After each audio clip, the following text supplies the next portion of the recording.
महाकाली कवच। श्रीगणेशाय नमः। भैरव उवाच कालीपूजा श्रुतनाथ भावास विविधा प्रभो। इदानीं स्तोतुमिच्छामि कवचं पूर्वसूचितं। त्वमेव शरणं नाथ त्राहि मां दुःखसङ्कटात्।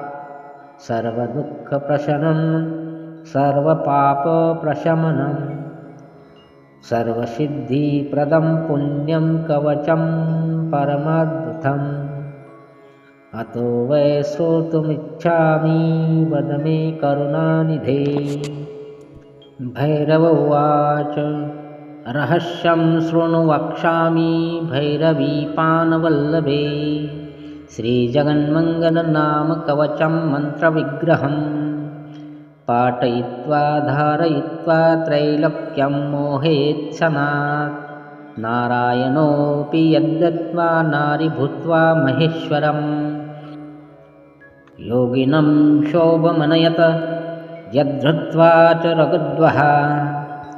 वरदीप्तां जघानैव रावणादिनिशाचरान्।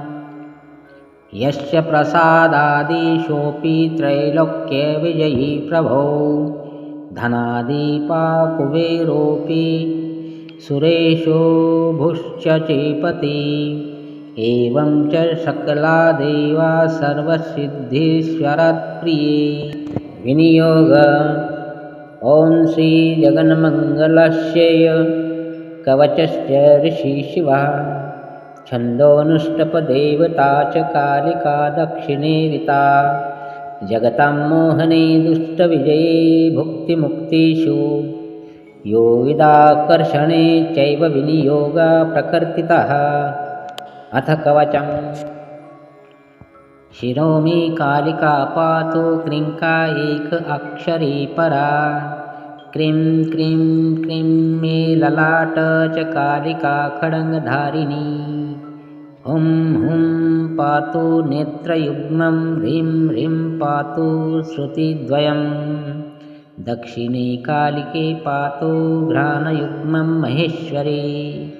क्रीं क्रीं क्रीं रसनं पातु हुं हुं पातु कपोलकम्। वदनं सकलं पातु ह्रीं ह्रीं स्वाहा स्वरूपिणी। द्वाविंशत्यक्षरी स्कन्दो महाविद्या सुखप्रदा।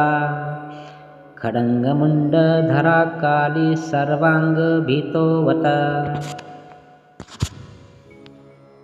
क्रीं हुं ह्रीं त्रयक्षरी पातु चामुण्डा हृदयं मम। ऐं हुं हुं ऐं स्तनं द्वन्द्वं ह्रीं फट् स्वाहा ककुस्थलम्। अष्टाक्षरी महाविद्या भुजो पातु सकर्तुका। क्रीं क्रीं हुं हुं ह्रीं ह्रीं पातु करो षडाक्षरी मम। क्रीणाभिमध्यदेशं च दक्षिणे कालिकेवतु। क्रीं स्वाहा पातु पृष्ठं च कालिका सा दशाक्षरी। क्रीमे गुह्यं सदा पातु कालिकायै नमस्तता। सप्ताक्षरी महाविद्या सर्वतन्त्रेषु गोपिता। ह्रीं ह्रीं दक्षिणे कालिके हुं हुं पातु कटिद्वयम्। काली दशाक्षरी विद्या स्वाहन्ता चोरुयुग्मकम्। ॐ ह्रीं क्रीमी स्वाहा पातु जानुनी कालिका सदा। कालीहन्नाम विधेयं चतुर्वर्गफलप्रदा। क्रीं ह्रीं ह्रीं पातु सा गुल्फं दक्षिणे कालिकेवतु। क्रीं हुं ह्रीं स्वाहा पदं पातु चतुराक्षरी मम। खड्गमुण्डधरा काली वरदा भयधारिणी। विद्याभिः सकलाभिः सा सर्वाङ्गभूतोऽवतु। काली कपालिनी कुल्ला कुरु कुल्ला विरोधिनी। विपचित्ता यतो ग्रोग्रप्रभादीप्ता धनत्विषा नीलाघना वलाकाच मात्रा मुद्रा इता च मां यता सर्वा खड्गधरा मुण्डमाला विभूषणा रक्षन्तु मा दिग्निदिक्षु ब्राह्मी नारायणी तथा माहेश्वरी च चामुण्डा कौमारी चापराजिता वाराही नारसिंही च सर्वाश्रयति भूषणा रक्षन्तु स्वायुधिर्दिक्षु दशकं मा यथा तथा इति ते कथितं दिव्यकवचं परमाद्भुतं श्रीजगन्मङ्गलं नाम महामन्त्रोघविग्रहं त्रैलोक्याकर्षणं ब्रह्मकवचं मन्मुखोदितं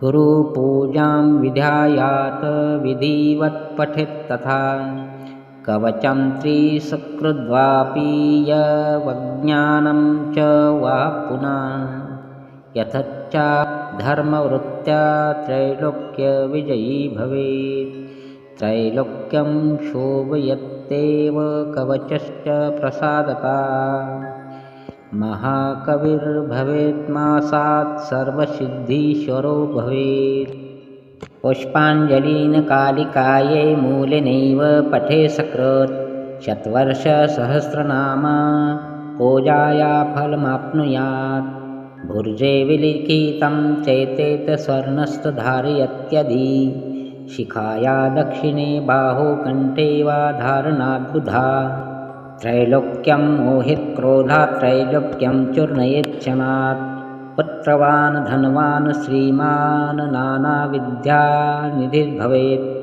ब्रह्मास्त्रादानि शस्त्राणि तद्गात्रस्पर्शवाता नाशमायन्ति सर्वत्र कवचस्य कीर्तनात् मृतवत्सा च नारी वन्ध्या वा मृतपुत्रिणी कण्ठे वा वामबाहो वा कवचस्य धारणात् व्यव्यपत्या जीववत्सा भवेत्येव न संशया न देयं परिशिष्योभ्यो ह्यभक्तोभ्यो विशिष्टतः शिष्यो वै भक्तियुक्तोभ्यन्यता मृत्युमाप्नुयात् पर्शामुद्धृतकमला वाग्देवी मन्दिरे मुखे पौत्रान्तरस्थैर्यमस्थाय निवसत्येव निश्चितम् इदं कवचं न ज्ञात्वा यो जपेत्तक्षकालिकाम्